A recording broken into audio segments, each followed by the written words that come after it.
Cinema ರಂಗದಲ್ಲಿ ಯಾರು ನಿಮ್ಗೆ ತುಂಬ ಸ್ಫೂರ್ತಿ ಅಂತ?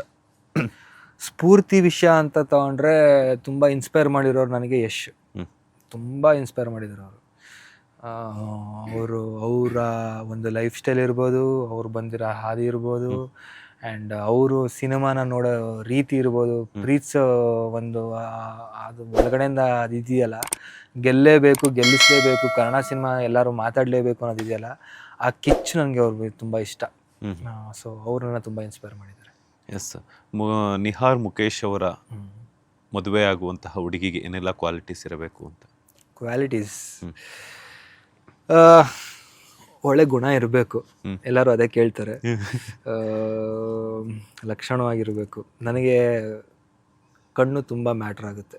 ಅಂದರೆ ಕಣ್ಣಲ್ಲೇ ಪ್ರೀತಿ ಇರೋದು ಅಂತ ನಾನು ನಂಬ್ತೀನಿ. ಇಡೀ ಒಬ್ಬ ವ್ಯಕ್ತಿ ಅಂತಂದರೆ ಅವ್ರಿಗೆ ಐಡೆಂಟಿಟಿನೇ ಆ ಕಣ್ಣು ಅಂತ ಅನಿಸುತ್ತೆ. ಕಣ್ಣಲ್ಲಿ ನಂಗೆ ಆ ಪ್ರೀತಿ ಕಾಣಿಸ್ಬೇಕು. ಜೀವನ ಪೂರ್ತಿ ಅವ್ರನ್ನ ಒಂದು ಕಣ್ಣು ಮಿಟಿಕ್ಸ್ದಂಗೆ ಅವ್ರನ್ನ ನೋಡ್ತಾ ಪ್ರೀತಿಸ್ಬೇಕು. ಅವರಲ್ಲೂ ನನಗೆ ಅಷ್ಟೇ ಪ್ರೀತಿ ಕಾಣಿಸ್ಬೇಕು.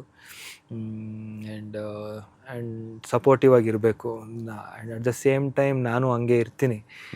ಯಾಕೆಂದರೆ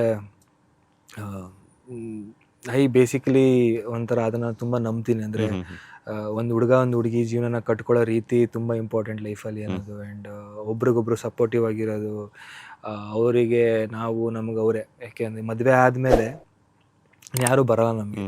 ಎಂಥ ಕಷ್ಟ ಆದರೂ ಸುಖಕ್ಕಾದ್ರೂ ಗಂಡ ಹೆಂಡ್ತಿನೇ. ನಮ್ಮಮ್ಮ ಯಾವಾಗಲೂ ಒಂದು ಮಾತು ಹೇಳ್ತಿರ್ತಾರೆ, ಅಂದರೆ ನೀನು ನಂಬ್ಕೊಂಡು ಬರೋಳನ್ನ ಚೆನ್ನಾಗಿ ನೋಡ್ಕೊ.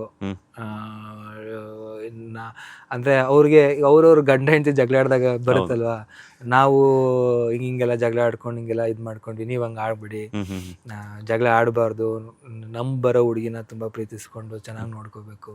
ಅವ್ರ ಅಪ್ಪ ಅಮ್ಮನೆಲ್ಲ ಬಿಟ್ಟು ಬಂದಿರ್ತಾರೆ, ನಿಮ್ಮನ್ನೇನೋ ನಂಬ್ಕೊಂಬಂದಿರ್ತಾರೆ ಅಂತಂದರೆ ಆ ಜೀವನ ತುಂಬ ಚೆನ್ನಾಗಿ ಕಟ್ಕೊಂಡು ಹೋಗ್ಬೇಕು ಅಂತ ಹೇಳ್ತಾರೆ. ಆ ಒಂದು ಇದರಲ್ಲಿ ನನಗೂ ಒಂದು ಒಳ್ಳೆ ಜೀವನ ಮಾಡಬೇಕು, ಒಂದು ಒಳ್ಳೆ ಪ್ರೀತಿನ ಆ ಭಾವನೆನ ಹಂಚ್ಕೊಳ್ಳೋ ಅಂಥ ಹುಡುಗಿ ಸಿಗಬೇಕು ಅಂತ ಆಸೆ. ಓಕೆ, ನೆಕ್ಸ್ಟ್ ಯಾರ ಜೊತೆ ಸ್ಕ್ರೀನ್ ಶೇರ್ ಮಾಡ್ಕೋಬೇಕು ಅನ್ನುವಂಥದ್ದು ಇರುತ್ತೆ? ಹೀರೋಯಿನ್ ಅಥವಾ ಹೀರೋ ನಾನೇ ಹೀರೋ ಆಗಿ ಮಾಡಬೇಕು ಅಂತ ಆಸೆ ಇರೋದ್ರಿಂದ.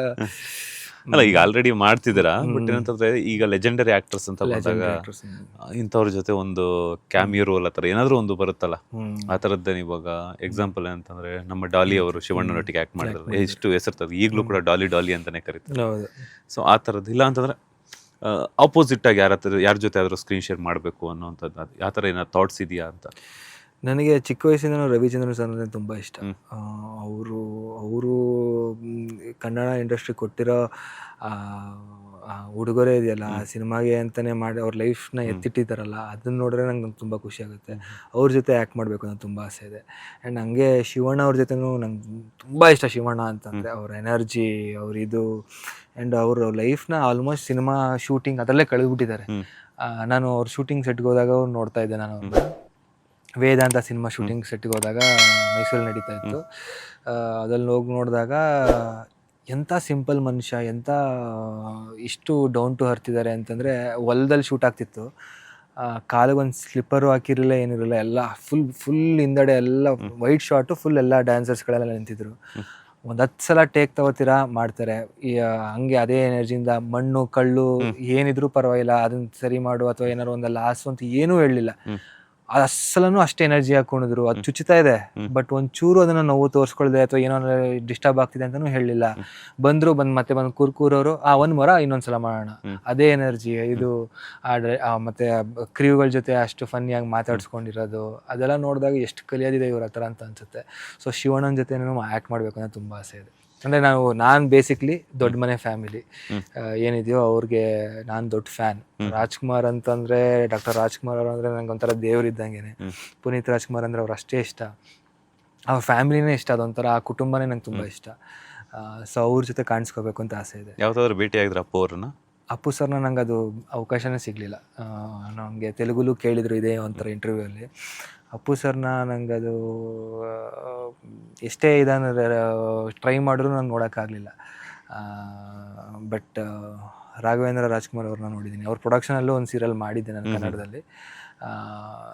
ಆ್ಯಂಡ್ ಶಿವರಾಜ್ಕುಮಾರ್ ಸರ್ನ ನೋಡಿದ್ದೀನಿ, ಅವ್ರ ಜೊತೆ ಮಾತಾಡಿದ್ದೀನಿ. ಅಂದರೆ ನಾನು ಅದಕ್ಕಿಂತ ಮುಂಚೆ ರಾಜ್ಕುಮಾರ್ ಫ್ಯಾಮಿಲಿಯವ್ರ ಬಗ್ಗೆ ನಾವೆಲ್ಲರೂ ಏನು ಕೇಳಿದ್ದೀವೋ ಮೋಸ್ಟ್ಲಿ ಟಿ ವಿ ಮುಂದೆ ಹೇಳ್ತಾರೇನೋ ಅಥವಾ ಎಲ್ಲರೂ ಈ ಥರ ಸಂದರ್ಶನದಲ್ಲಿ ಮಾತ್ರ ಹಂಗೆ ಹೇಳ್ತಾರೇನೋ ಅಂದ್ಕೊಂಡಿದ್ದೆ. ನಿಜವಾಗ್ಲೂ ದೊಡ್ಡ ಮನೆ ಕುಟುಂಬ ಅಂದರೆ ಅಂಥ ದೊಡ್ಡ ಮನೆ ಕುಟುಂಬನೇ ಅವರು. ನಾನು ಹೇಳ್ದಂಗೆ ರಾಘವೇಂದ್ರ ರಾಜ್ಕುಮಾರ್ ಅವ್ರ ಒಂದು ಪ್ರೊಡಕ್ಷನಲ್ಲಿ ಒಂದು ಜೀವ ಹೂವಾಗಿದೆ ಅಂತ ಒಂದು ಸೀರಿಯಲ್ ಮಾಡಿದ್ದೆ. ವಜ್ರೇಶ್ವರಿ ಸೀರಿಯಲ್ ಅಲ್ಲಿ ಇದ್ರಾ? ಆ ಸೀರಿಯಲಲ್ಲಿ ಸ್ಟಾರ್ಟಿಂಗ್ ಇದ್ದೆ ನಾನು. ಹೌದಾ? ಹಾಂ, ಸೀರಿಯಲ್ ಪ್ರಮೋಷನಲ್ ಈವೆಂಟ್ ಆಂಕರ್ ಆಗಿ ನಾನೇ ಇದ್ದಿದ್ದು. ಇದ್ರಾ? Okay okay. ಅದೇ ಸ್ವಲ್ಪ ಕೊರೋನಾ ಎಲ್ಲ ಬಂತು ಆ ಟೈಮಲ್ಲಿ, ಮತ್ತೆ ಬ್ರೇಕ್ ಆಯಿತು, ಆ ಥರ ಆಯಿತು. ಸೊ ಆ ಒಂದು ವರ್ಕ್ ಮಾಡ್ಬೇಕಾದ್ರೆ ಫಸ್ಟ್ ಡೇ ಶೂಟಿಂಗಿಗೆ ಬಂದಿದ್ರು ರಾಘವೇಂದ್ರ ರಾಜ್ಕುಮಾರ್ ಸರ್, ಮತ್ತು ಅವ್ರ ವೈಫು ಕೂಡ ಬಂದಿದ್ರು. ನನಗೆ ಅಂದರೆ ನಾನು ಎಷ್ಟೊಂದು ಪ್ರೊಡಕ್ಷನ್ ಕೆಲಸ ಮಾಡಿದ್ದೀನಿ ತೆಲುಗು ಅಲ್ಲಿ ನೋಡಿದಾಗ, ಪ್ರೊಡ್ಯೂಸರ್ ಅಂದರೆ ನಂಗೆ ಗೊತ್ತು ಹೆಂಗಿರ್ತಾರೆ, ಅವ್ರ ಬಿಹೇವಿಯರ್ ಹೆಂಗಿರುತ್ತೆ ಅಂತ ಗೊತ್ತು. ಅಂದರೆ ಎಷ್ಟೇ ಚೆನ್ನಾಗಿದ್ರು ಅವರೊಂದು ಏನೋ ಮೇಂಟೈನ್ ಮಾಡ್ತಾರೆ, ಡಿಗ್ನಿಟಿ ಅಂತ ಇರುತ್ತೆ, ಅಥವಾ ಆರ್ಟಿಸ್ಟ್ಗಳನ್ನ ಎಲ್ಲಿಡಬೇಕು ಅಥವಾ ಇನ್ನೊಬ್ರು ಕ್ರೂನ ಎಲ್ಲಿಡಬೇಕು ಅಥವಾ ಹೆಂಗಿರ್ಬೇಕು ಅನ್ನೋದು ಅವ್ರಿಗೆ ಗೊತ್ತಿರುತ್ತೆ, ಹಂಗೆ ಇರ್ತಾರೆ ಅವರು. ಬಟ್ ಇವರಲ್ಲಿ ನಾನು ಅದು ನೋಡಲೇ ಇಲ್ಲ. ಎಷ್ಟು ಚೆನ್ನಾಗಿ ಬಂದರು, ಕೂತ್ಕೊಂಡು ಮಾತಾಡ್ತಿದ್ರು. ನಾನು ಫಸ್ಟ್ ಬಂದಾಗ ನಮಗೆ ಭಯ ಇದ್ದಿದ್ದು, ನಂಗೆ ಅದೊಂದು 10 ನಿಮಿಷ ಆದಮೇಲೆ ಎಲ್ಲ ನಮ್ಮ ಮನೆಗೆ ನಮ್ಮ ದೊಡ್ಡಪ್ಪನೋ ಬಂದಾಗ ಹೆಂಗೆ ನಾವು ಒಂಥರ ಫ್ಯಾಮಿಲಿ ಕೂತ್ಕೊಂಡು ಮಾತಾಡ್ತೀವೋ ಹಂಗೆ ಮಾತಾಡೋಕ್ಕೆ ಸ್ಟಾರ್ಟ್ ಮಾಡಿದ್ರು. ಆಮೇಲೆ 10 ನಿಮಿಷಕ್ಕೂ ಅಪ್ಪಾಜಿಯವ್ರ ಬಗ್ಗೆ ಮಾತಾಡ್ತಾ ಇದ್ರು. ಅಂದರೆ ಅವ್ರು ಎಷ್ಟು ಆರಾಧಿಸಿದ್ದಾರೆ ಡಾಕ್ಟರ್ ರಾಜ್ಕುಮಾರ್ ಅವ್ರನ್ನ ಅಂತ ನಂಗೆ ಗೊತ್ತಾಗ್ತಿತ್ತು. ಇನ್ನೊಬ್ರು ಸೀನಿಯರ್ ಆ್ಯಕ್ಟರ್ ಇದ್ರು, ಅವ್ರ ಹತ್ರನೂ ಎಲ್ಲನೂ ಶೂಟಿಂಗ್ ವಿಷಯ ಹೇಳ್ತಿದ್ರು. ಅಂದರೆ ಅವ್ರಿಗೆ ಹೇಳೋ ಅವಶ್ಯಕತೆ ಇಲ್ಲ. ನಾವು ಯಾರೋ ಇವತ್ತು ಬಂದಿರೋರು ನಮ್ಮ ಜೊತೆ ಕೂತ್ಕೊಂಡು ಇವತ್ತೇ ಫಸ್ಟ್ ಮೀಟಲ್ಲಿ ಇಂಡಸ್ಟ್ರಿ ಬಗ್ಗೆ ಮಾತಾಡೋದಾಗ್ಲಿ, ರಾಜ್ಕುಮಾರ್ ಸರ್ ಬಗ್ಗೆ ಮಾತಾಡೋದಾಗ್ಲಿ, ಅಥವಾ ಅವ್ರ ಫ್ಯಾಮಿಲಿ ಬಗ್ಗೆ ಮಾತಾಡೋದಾಗ್ಲಿ ಅವಶ್ಯಕತೆ ಇರಲಿಲ್ಲ.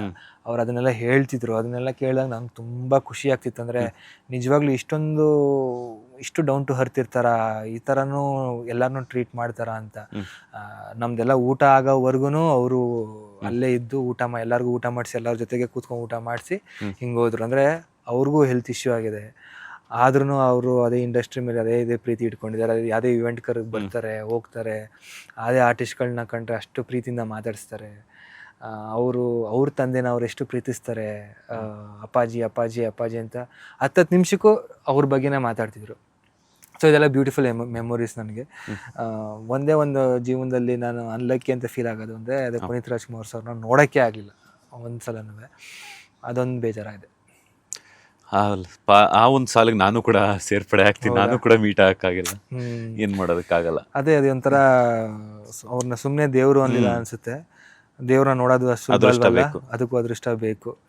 ನಂಗೆ ಮೈಸೂರಲ್ಲಿ ಶೂಟ್ ಆಗ್ತಿದೆ ಎಷ್ಟೊಂದು ಸಲ, ಹಿಂಗೆ ಹೋಗ್ಬೇಕು ನೋಡಬೇಕು ಅಂತ ಅನ್ಕೊಂಡಿದ್ದೆ. ಹೋದಾಗ ನನ್ನ ಫ್ರೆಂಡ್ಸ್ಗೆಲ್ಲ ಹೋಗೋ ಅವಕಾಶ ಸಿಕ್ಕಿದೆ, ನಂಗೆ ಸಿಕ್ಕಿಲ್ಲ. ನನ್ನ ಫ್ರೆಂಡ್ಸು ಅದೇ ಹೇಳ್ತಾರೆ, ಅವ್ರ ಕ್ರೀವ್ಗಳಿರ್ತಾರಲ್ಲ, ಇವರು ಒಂದು ಸ್ವಲ್ಪ ಚಿಕ್ಕವರು ಅಂತ ಅಂದ್ಬಿಟ್ಟು ಹೋಗ್ರು ಅಂತ ತಳ್ಬಿಟ್ರಂತೆ. ಇವರು ಇರಿ ಕಳ್ಸಿ ಅಂತ ಹೇಳ್ಬಿಟ್ಟು ಆ ಮಕ್ಳು, ಅಂದರೆ ನಾನು ಹೇಳ್ತಿರೋ PUC ಹೇಳ್ತಿರೋದು ಇದನ್ನ. ಆ ಟೈಮಲ್ಲಿ ಆ ಮಕ್ಳುಗಳಿಗೆ ಅವರು ಅಷ್ಟು ಬೆಲೆ ಕೊಡಬೇಕು ಅಂತೇನಿಲ್ಲ, ಅಥವಾ ಇದು ಅಂಥ ಬ್ಯುಸಿ ಶೆಡ್ಯೂಲಲ್ಲೂ ಇವ್ರನ್ನ ಕರಿಬೇಕು ಅನ್ನೋದಿಲ್ಲ. ಬಟ್ ಸ್ಟಿಲ್ ಕರೆದು ಅವ್ರಿಗೆ ಫೋಟೋ ಕೊಟ್ಟಿದ್ದಾರೆ. ಅವರು ಆ ಟೈಮಲ್ಲಿ ಇವರು ಫೋಟೋನ ಸಣ್ಣ ಕ್ಯಾಮ್ರಾಗಳದು ಅದು ನನ್ನ ಫ್ರೆಂಡ್ಸ್ಗಳು ಇನ್ನೂ ಇಟ್ಕೊಂಡಿದ್ದಾರೆ. ಅದು ಸ್ಯಾಮ್ಸಂಗು ಅದು ಯಾರೋ ಬರ್ತಿತ್ತಲ್ಲ ಆ ಟೈಮಲ್ಲಿ ಫೋಟೋಗಳದು. ಅದು ಅವ್ರು ಅಂದರೆ ಒಬ್ಬರ ವ್ಯಕ್ತಿತ್ವ ಜಸ್ಟ್ ಸ್ಕ್ರೀನ್ ಮುಂದೆ ಮಾತ್ರ ಅಲ್ಲ, ಆಫ್ ದ ಸ್ಕ್ರೀನ್ ಕೂಡ ಒಬ್ರು ಹೆಂಗಿರ್ತಾರೆ ಅನ್ನೋದು, ಹಂಗಾಗಿ ಅವ್ರು ದೇವರಾಗಿರೋದು, ಜನಗಳೆಷ್ಟು ಪ್ರೀತಿ ತೋರಿಸೋದು ಅಂತ ಅನ್ಸುತ್ತೆ. ಅದೊಂದೇ ನನಗೂ ಬೇಜಾರು, ಅಂಥವ್ರ ಜೊತೆ ನೋಡ್ಬೇಕು. ನನಗೆ ಆ್ಯಕ್ಟ್ ಮಾಡಬೇಕು ಅನ್ನೋ ಆಸೆ ಇರಲಿಲ್ಲ. ಅವ್ರು ಆ್ಯಕ್ಟ್ ಮಾಡೋದು ನಂಗೆ ದೂರದಲ್ಲಿ ಕೂತ್ಕೊಂಡು ನೋಡೋ ಆಸೆ ಇತ್ತು, ಅಟ್ಲೀಸ್ಟ್ ನೋಡಬೇಕು ಅನ್ನೋ ಆಸೆ ಇತ್ತು. ಅದೊಂದು ನಾನು ತುಂಬ ಮಿಸ್ ಮಾಡ್ಕೋತೀನಿ.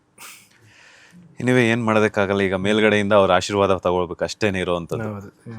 ಎಸ್, ಫೈನಲಿ ಏನು ಹೇಳ್ತೀರಾ ಕನ್ನಡ ಮತ್ತು ತೆಲುಗು ಆಡಿಯನ್ಸ್ಗೆ? ಸಿನಿಮಾ ಬೇರೆ ರಿಲೀಸ್ ಆಗ್ತಾ ಇದೆ, ಈಗ ಸ್ಮಾಲ್ ಸ್ಕ್ರೀನಿಂದ ಬಿಗ್ ಸ್ಕ್ರೀನ್ಗೆ ಎಂಟ್ರಿ ಕೊಟ್ಟಿದ್ದೀರಾ, ಒಂದೊಳ್ಳೆ ಪ್ರಾಜೆಕ್ಟ್ ಮೂಲಕ ಲಾಂಚ್ ಆಗ್ತಿದ್ದೀರಾ ಪರಿಪೂರ್ಣ ನಾಯಕನಾಗಿ ಬೆಳ್ಳಿ ಪರದೆಯಲ್ಲಿ. ಕನ್ನಡ ಮತ್ತು ತೆಲುಗು ಆಡಿಯನ್ಸ್ಗೆ, ಅವರ ಆ ಪ್ರೀತಿಗೆ, ಆ ಅಭಿಮಾನಿಗಳ ಸಪೋರ್ಟ್ಗೆ ಏನು ಹೇಳ್ತೀರಾ? ಅದೇ ಹೇಳೋದು, ಅಂದರೆ ಯಾವುದೇ ಬ್ಯಾಕ್ಗ್ರೌಂಡ್ ಇಲ್ಲದೆ, ಯಾರದೇ ಸಪೋರ್ಟ್ ಇಲ್ಲದೆ ಒಂದು ಜರ್ನಿ ಸ್ಟಾರ್ಟ್ ಮಾಡಬೇಕು ಅಂತಂದಾಗ ತುಂಬ ಕಷ್ಟ ಆಯಿತು ನನಗೆ.